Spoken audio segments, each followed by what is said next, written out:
everyone. Welcome to my YouTube channel, Charles P. Malone Podcasts. My name is Charles P. Malone, aka Chuck, and I will be your host for this book reading and commentary of my book, Winning Thru Trial. Today's episode 8 of Winning is the second half of Chapter 4B, titled Choice Defines Character. In our last episode 7 of Chapter 4A, we were introduced to winning way number 4, opportunity, look for it. And we associated the word opportunity with the word trial, not a common connection in the world we live in. But weren't you inspired and maybe motivated by the true American love story from Chicken Coop to Country Mansion? Each trial they faced, they tried to learn something from it that they could apply to their next attempt at entrepreneurship. Now that's opportunity and trial. So let's begin episode 8 on page 206 as we continue to explore how to discover opportunity in trial. During the real estate meltdown of 2007 to 2010, and a few years before and after, many Americans lost their dream of home ownership because residential real estate values plummeted so far under the mortgage against the property that those who had to sell at that time couldn't. And those who didn't have to sell became frightened that their home investment would tank even further. And so they joined the chorus of, "The sky is falling, the sky is falling." And indeed it was. I too was affected by this phenomenon, having purchased a large home at almost the peak before the meltdown began, and watched my potential $1 million home shrink by 2/3 in value. Even a seasoned real estate professional like me was drawn into the promises of rich rewards, only to experience a substantial loss of equity. But as I shared earlier, having a home for our daughter's family while battling cancer was a priceless return on our investment. Now, this is the interesting thing about how our mindset was affected through this trial. Nothing had changed the utility of our home.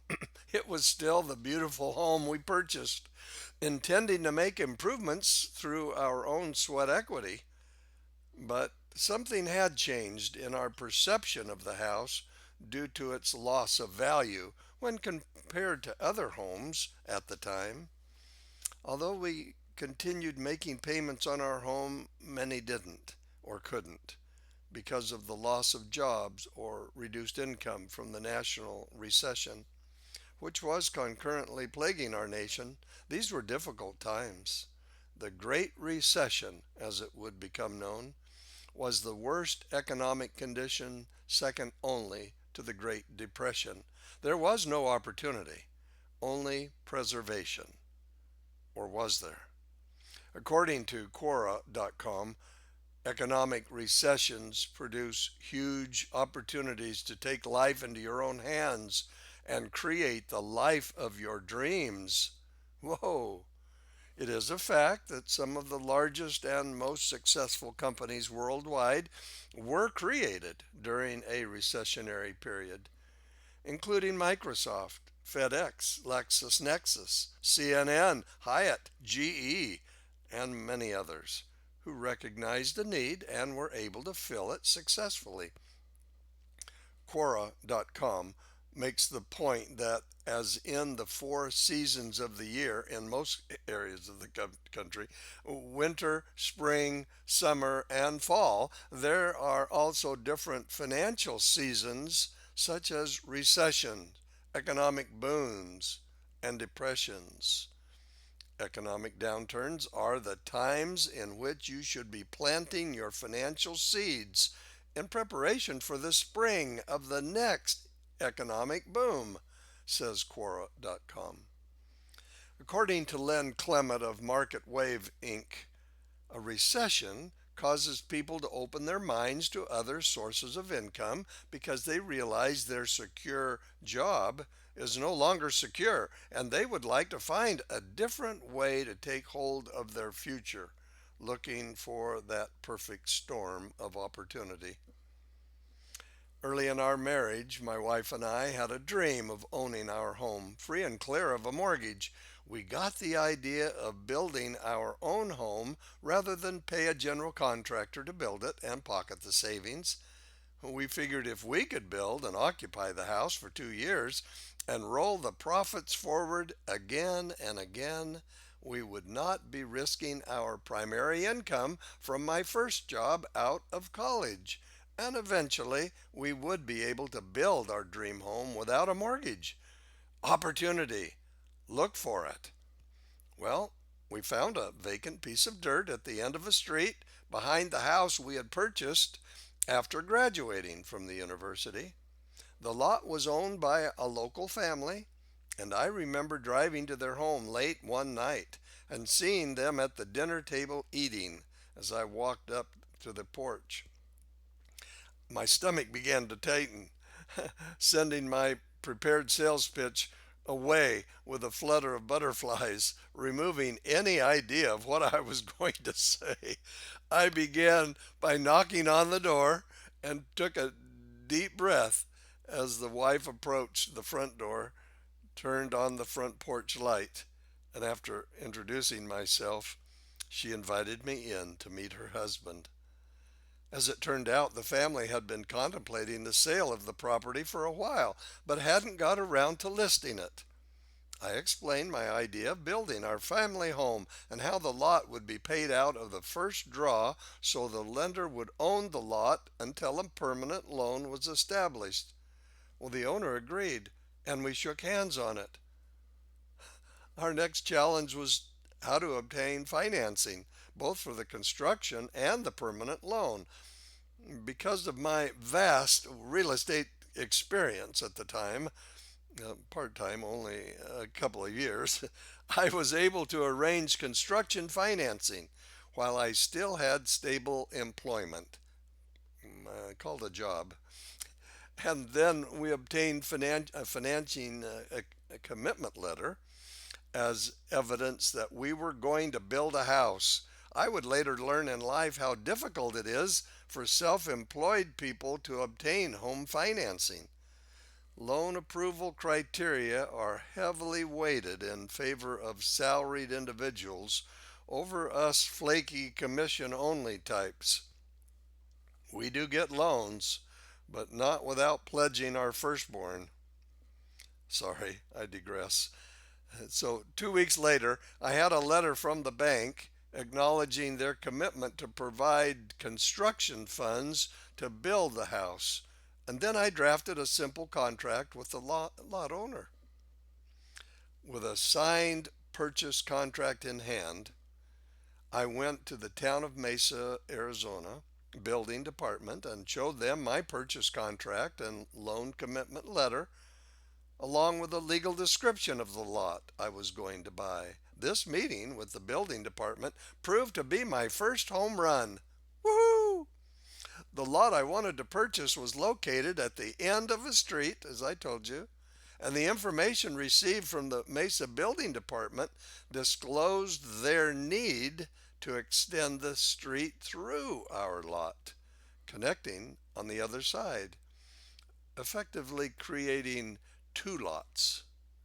We were able to lower the cost of our lot by selling one of the lots and building on the other. Another home run. Well, we ordered a set of house plans from a catalog, and when the plans arrived, I took them to the city building department to apply for a construction permit to build our first home. I rolled the plans open for the inspector to see, and after a few minutes of review, he just laughed. "Where did you get these plans?" he questioned.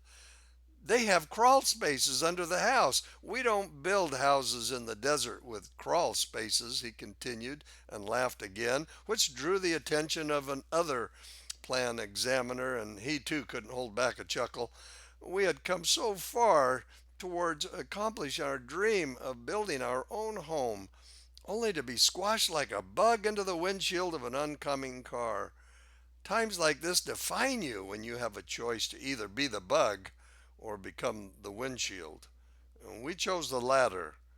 It was difficult admitting that we had blundered by ordering our house plans through mail order. I mean, back in the day, brides were ordered from mail order, weren't they? Didn't you ever see the movie Seven Brides for Seven Brothers? So how difficult could it be to find a great looking elevation and well designed for plan the same way? Apparently it is quite difficult. After giving it some thought, we followed winning way number one and called upon God for direction. Although we didn't know how to build a house, God did, and we prayed for his help in finding a way to keep moving forward. The answer came in the form of a carpenter named Ron. Solutions to life's problems are rarely handed to us. The caterpillar does not become a beautiful butterfly because God designed its cocoon with a zipper. And we did not learn how to drive a car from sitting in the passenger seat. We did not want to hire an architect to redraw the plans for our home, costing us more time and money.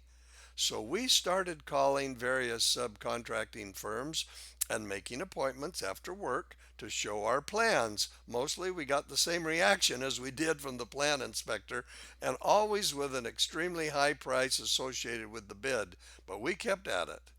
My wife got rather good at tracking down busy subs, putting our Eastern plans in their hands and explaining what we wanted. One day, about dinner time, the house phone rang. That's back when we had house phones. It was a carpenter named Ron. He had a slow drawl about him and mentioned his connection to the White Mountains, where my wife and I also had family ties. We arranged a time to meet, and Ron, the carpenter, became our treasured advisor and trainer throughout the construction process of our very first home. This is not to say that the process was easy or always fun. In fact, my marriage was tested more than once during the subsequent months of construction. It was Carpenter Ron who got us out of a massive conflict between the plumber and the block layer, when both bathroom windows ended up in one bathroom and none in the other. I learned early on the value of a creative framer. You see, you can gain experience from trial. Maybe that's an opportunity. My wife and I went on to build another home a couple of years later in a subdivision across from Mesa High School, and over a period of 15 years or so, we built and lived in another seven homes right in the same subdivision until we finally built our dream home, a Victorian splendor, self-designed with 4 levels: basement, up 4 feet to the family room, up another 4 or 5 feet to the main level, and up 9 feet to a loft which overlooked the kitchen, living room, dining room, and level 2 family room. We had traveled to San Francisco several times to select colors and elevations. The result was so different from the standard desert home of the time that on any given Sunday, a line of cars would form at the front of our house, cameras clicking, and some even daring attempts at scraping off a shard or color from the house.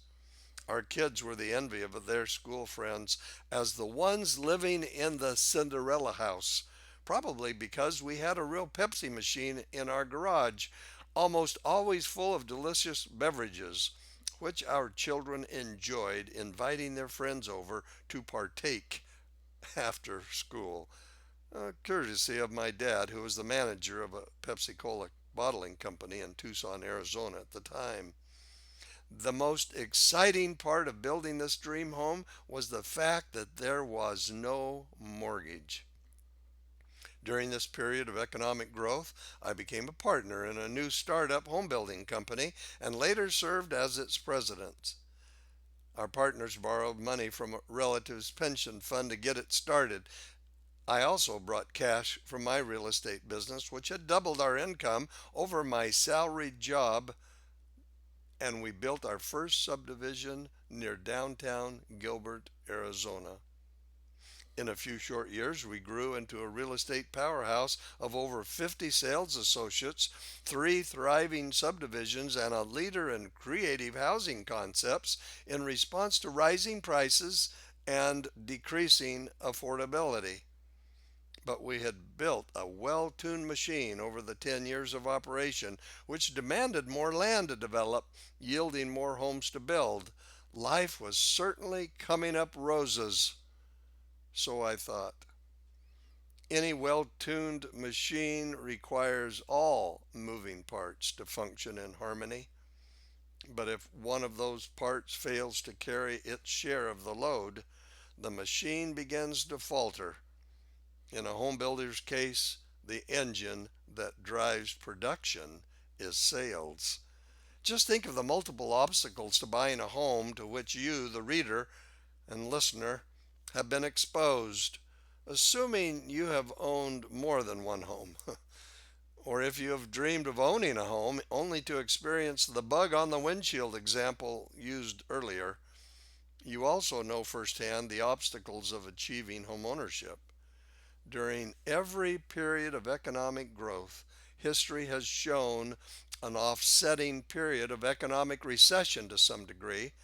Just how deep depends on too many factors to be addressed here.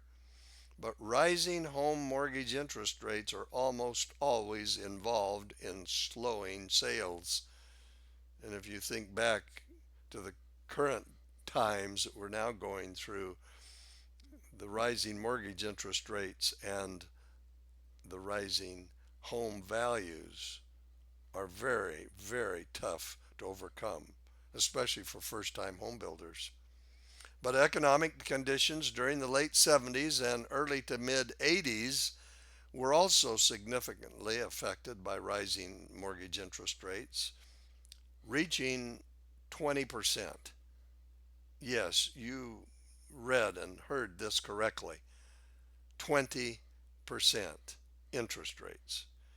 And many of you are thinking about now, we just turned down buying a house because interest rates were 7%. Hey folks, I owned a home when I bought it. I actually assumed the mortgage because it was a 7% interest rate, and I figured we would never see a 7% interest rate again. And I was fairly right. For many, many, many years, I still own the home. It's free and clear, but I remember holding off trying to pay off the loan because you couldn't go buy money with a 7% interest rate. But less than 3 months later, I was a regular on the golf range with my two young sons under the care of a golf professional. Life was good, but that's only because I cut and run, as they say. I did not see the benefit. I didn't see the potential. My partner and I then, with just two of us, the others we had bought them out, given them $1 million to go on their way. And my partner and I took the company, and that's when it hit the 20% interest rates. So we decided that I would be the one to leave. And less than 3 months later, then that's when I was a regular on the golf club. With the golf club, I thought that life was going to be sweet from then on. My buyout from selling my company shares of ownership included 20 apartment units I had built and managed personally to become future retirement assets. I thought I'd finally proven myself as a capable breadwinner to my family and a shrewd negotiator and a hero to my children. I was so overjoyed. Although I had done my best to protect my family from the outside world's exposures to the calamities caused by such extreme interest rates affecting our livelihood, I soon learned that even doing one's best is sometimes not enough. This world is full of successful failures. A good friend sent me a quote that fits into this chapter about choice and opportunity. It says, "Everything we want is found on the other side of hard." Now, where do you remember hearing that? Wanting to do a little research about this quote, I found out that the Phoenix Suns basketball coach at the time, Monty Williams, used this quote to express perhaps some frustration over the team's progress or lack thereof, as quoted on Facebook. I believe I like this full quote a little better for what it teaches us about the purpose of hard. HARD. Quotes Monty. Everything we want is found on the other side of hard. This is our hard, and we are going to find out who we are. Wow! My take on this expression by Coach Williams is that hard is necessary to reveal our true potential. Most of us, when faced with hard, consider that condition as opposition or trial if it hurts, right? That's our definition. And it is by overcoming hard that we learn most about ourselves. This is where choice comes in. When trial first hits, it comes as a thief during the night, unexpected and swift. We are often confused and lost, unable to find a bearing that will give us hope.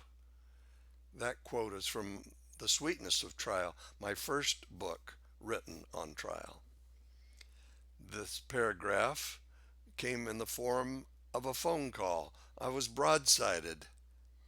I felt the world cave in beneath me as I learned that my former company was on the brink of bankruptcy, threatening to take down with it many faithful subcontractors who had benefited from our growth over the years. They were patient with our slow pay as conditions worsened, but now it would follow us to the courts of the land to protect themselves from personal ruin. Although one might rationalize away the responsibility to provide any form of assistance to those who were now living by their own business decisions, I had made mine, and I had counted myself a blessed man for doing so, ahead of the tidal wave that was now engulfing my former industry. I had sold out.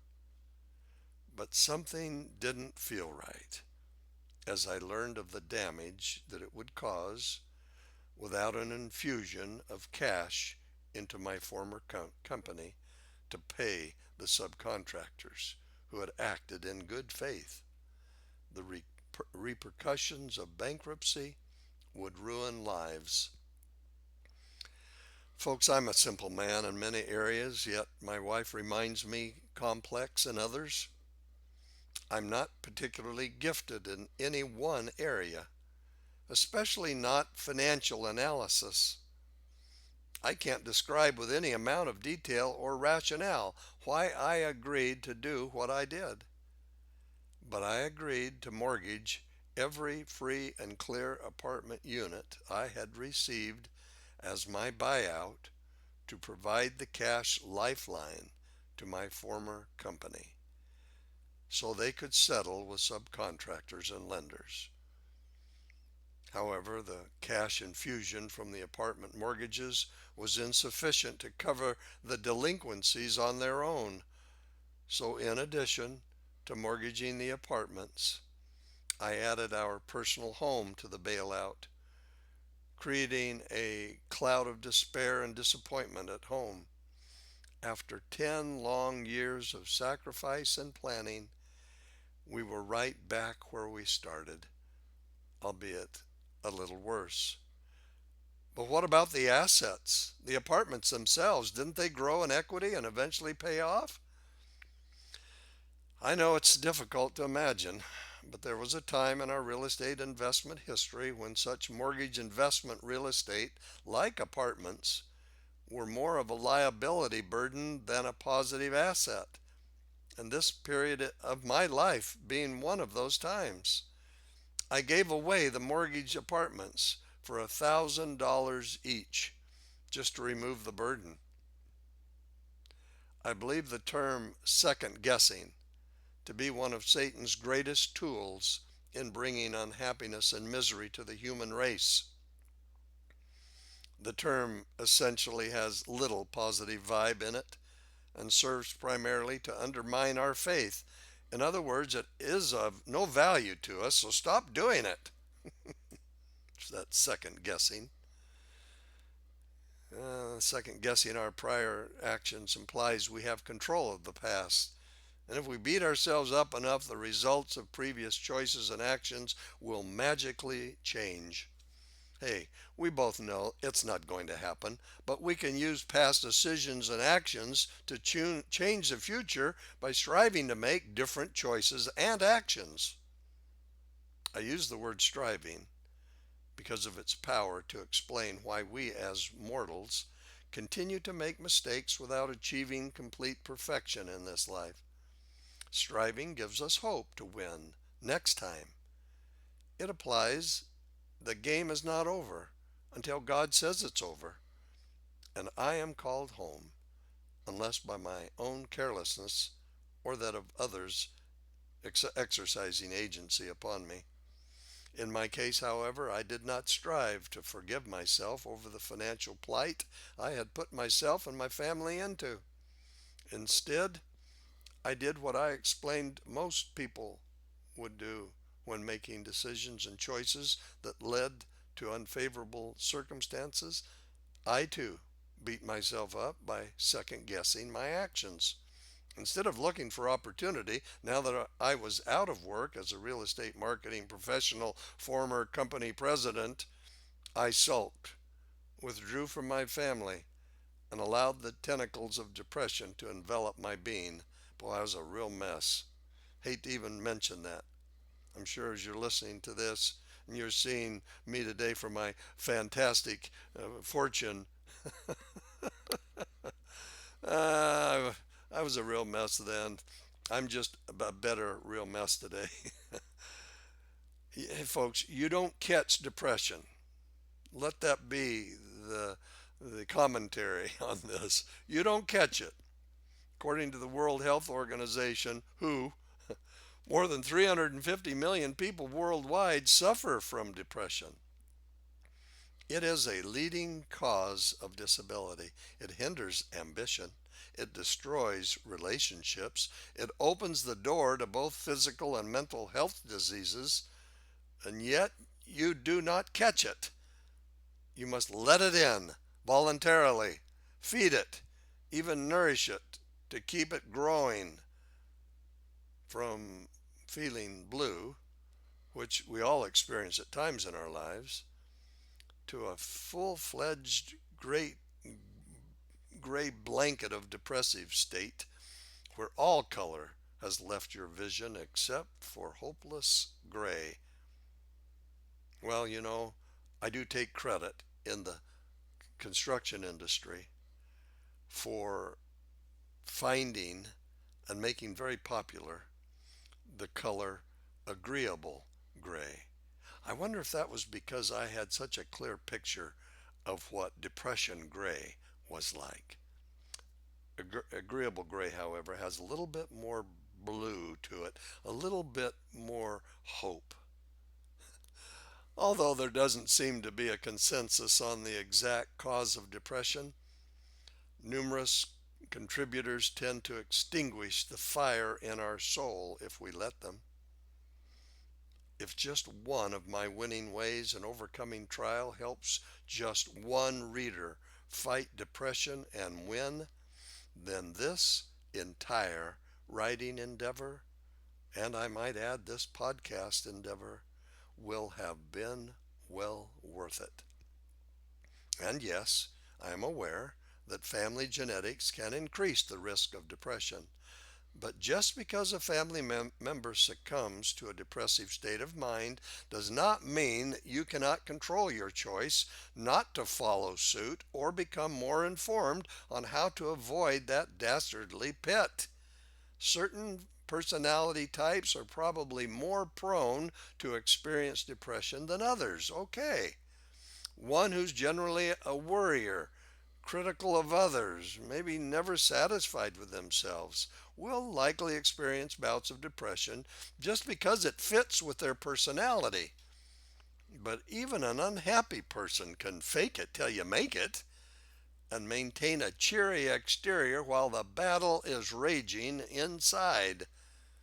From my experience with depression over several years, I admit to feeding my depressive state with more negative than positive affirmations, contributing to a more chronic depression than merely feeling the blues. I needed to learn how to replace negative with positive brain food. Here's this quote. Learn to talk positive to yourself rather than listen to negative about yourself. That's a great that's mine. I'm sorry, but that's in the book. Many years ago, I happened to focus my attention on a photo of my wife and I standing in front of a partially completed Church of Jesus Christ of Latter-day Saints temple in Gilbert, Arizona.